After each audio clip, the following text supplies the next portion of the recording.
He needs to take foreign policy very seriously in his second term. I would make partly this is about his legacy, and it's a little bit about politics. I mean, he didn't really pay as much attention to foreign policy in the first term as he might have.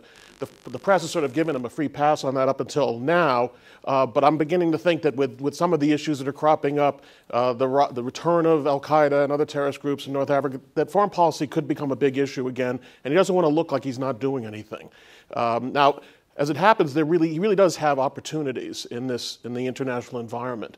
We have a situation where the liberal order is fraying at the edges. Major institutions like the EU, the UN, and others are not as effective as they could be. And there's a perception that America is sort of absent from the field.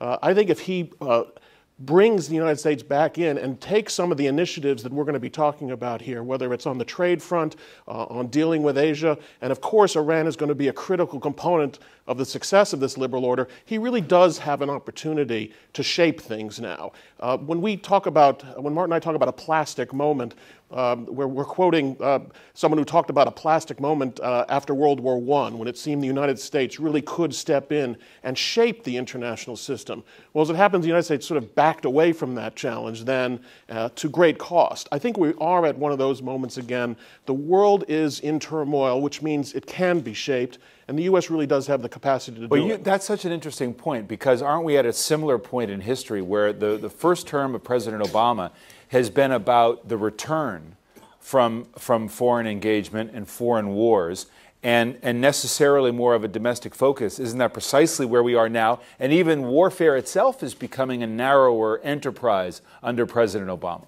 No, absolutely. And if you look historically, the United States has gone through this kind of pattern before. This was the mood in the 1920s. Tremendous disillusionment after World War I, a desire to bring everybody home.